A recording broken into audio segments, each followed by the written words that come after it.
Types of covalent bond. तो types of covalent bond में हम डिस्कस कर रहे हैं सिग्मा बॉन्ड के जब ऑर्बिटल्स आपस में हेड ऑन ओवरलैपिंग कर ले या लीनियर ओवरलैपिंग कर ले तो इसके नतीजे में जो बॉन्ड बनता है, ऑर्बिटल जब आपस में लीनियर या हेड ऑन ओवरलैपिंग कर ले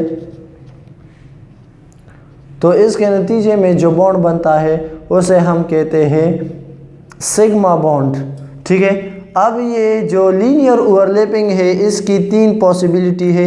एक तो ये है कि ये जो ओवरलैपिंग है ये एस और एस के दरमियान हो, एस एस ओवरलैपिंग के नतीजे में भी सिग्मा बॉन्ड बन सकता है। इसके अलावा ये जो ओवरलैपिंग है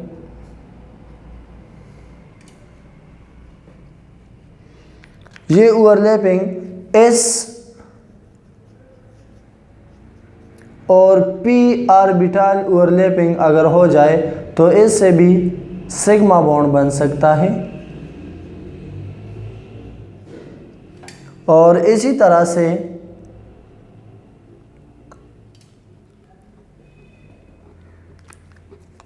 अगर P और P ऑर्बिटल्स की ओवरलैपिंग हो जाए तो उससे भी सिग्मा बॉन्ड बन सकता है। अब एस एस ओवरलैपिंग का एग्जाम्पल, एस पी ओवरलैपिंग का एग्जाम्पल और पी पी ओवरलैपिंग का एग्जाम्पल कौन सा है उसके ऊपर डिस्कशन करते हैं। सबसे पहले अगर हम हाइड्रोजन के मॉलिक्यूल को देख ले, हाइड्रोजन मॉलिक्यूल या हाइड्रोजन गैस को अगर हम देख ले तो इसमें दो हाइड्रोजन जो है इसका बॉन्ड बना है और वो कोवेलेंट बॉन्ड है। तो हाइड्रोजन जो है इसका एटॉमिक नंबर 1 है, तो इसका इलेक्ट्रॉनिक कन्फिगुरेशन इस तरह होगा कि 1s1। ठीक है, अब यहाँ पे दो एटम्स है वो आपस में कंबाइन हो गए हैं और मॉलिक्यूल बना हुआ है।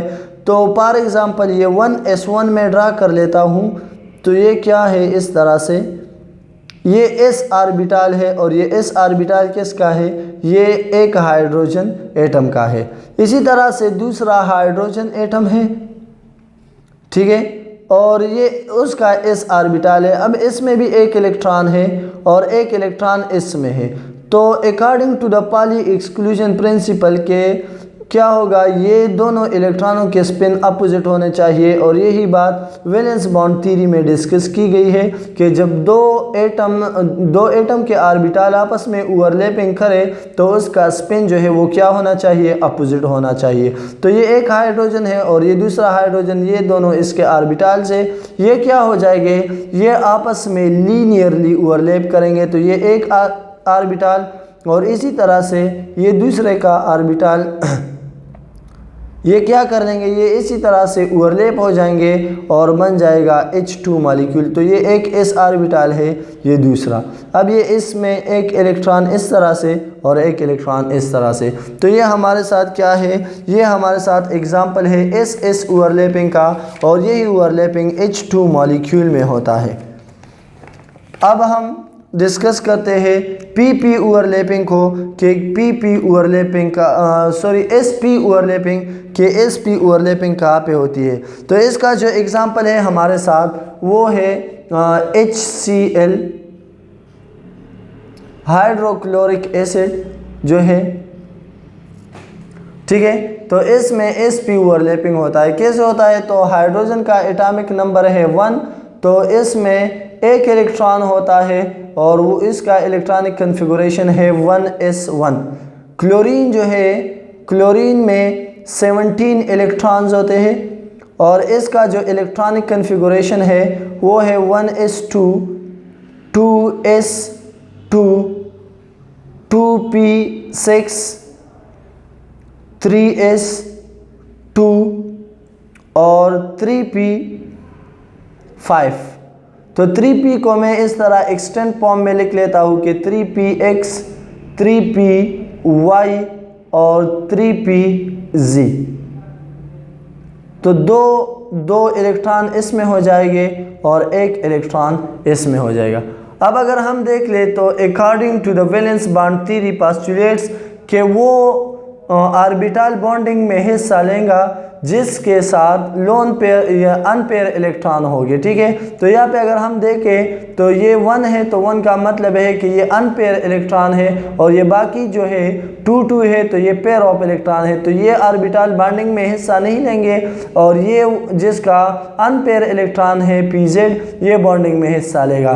तो हाइड्रोजन के इस ऑर्बिटल के साथ pz का ओवरलैप होगा, और जो नतीजे में बॉन्ड बनेगा या HCl मॉलिक्यूल बनेगा वो S और P ओवरलैपिंग की वजह से बनेगा। तो यहाँ पे क्या है, फॉर एग्जांपल ये हमारे साथ शेप है हाइड्रोजन के ऑर्बिटल का जो कि S ऑर्बिटल है और इसमें एक इलेक्ट्रॉन है, ठीक है। इसी तरह से मैं यहाँ पे फॉर एग्जांपल ये हमारे साथ है pz ऑर्बिटल, ठीक है। अब px py और pz का जो है वो हम इस तरह भी लिख सकते हैं, इस तरह से क्रॉस पे, और इसी तरह से भी तीनों हम लिख सकते हैं। तो ये हमारे साथ है p orbital, p sub shell का ऑर्बिटल, तो ये यहाँ पे है 3pz इसका नाम है। तो इसमें क्या है, एक इलेक्ट्रॉन है। According to the valence bond theory इसके जो स्पिन है वो सेम होने चाहिए पॉली एक्सक्लूजन प्रिंसिपल के साथ, यानी कि अपोजिट स्पिन यहाँ पे हो गए।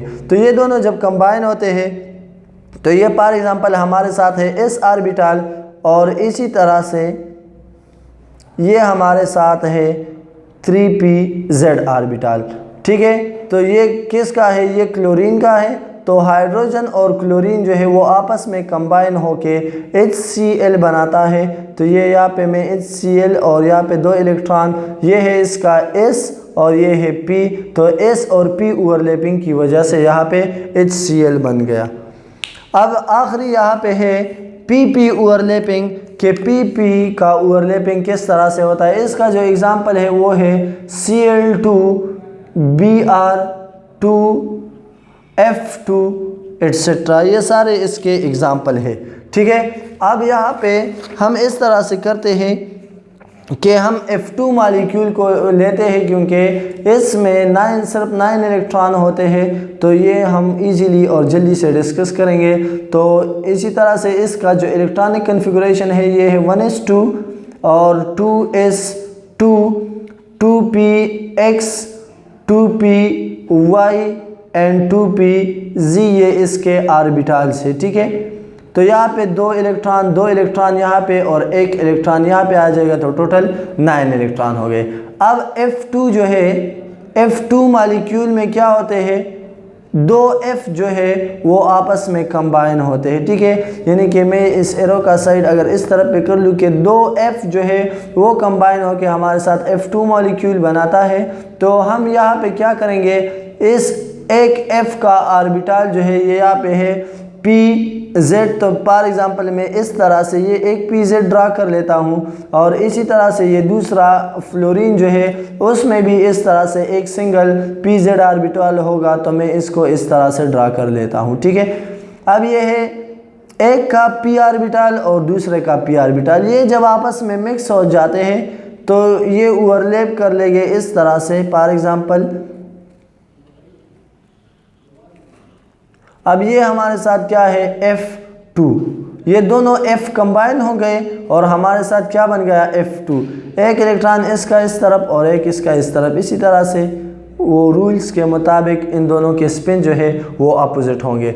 तो यहाँ पे अगर हम देख ले S में भी लीनियर ओवरलैपिंग हो गई है, यहाँ पे भी लीनियर ओवरलैपिंग और यहाँ पे भी लीनियर ओवरलैपिंग हो गई है। तो यहाँ पे जो बॉन्ड बनता है हम इसे कहते हैं सिग्मा बॉन्ड, और इसी तरह से यहाँ पे भी सिग्मा बॉन्ड, और इसी तरह से यहाँ पे भी हेड ऑन ओवरलैपिंग हो गया है, या हम कहते हैं कि लीनियर ओवरलैपिंग हो गया है। तो यहाँ पे भी कौन सा बॉन्ड होगा, सिग्मा बॉन्ड। तो ये सारे हमारे साथ सिग्मा बॉन्ड के पॉसिबिलिटी है कि SS ओवरलैपिंग से भी सिग्मा बॉन्ड बनता है, SP ओवरलैपिंग से भी सिग्मा बॉन्ड बनता है, और PP ओवरलैपिंग से भी सिग्मा बॉन्ड बनता है।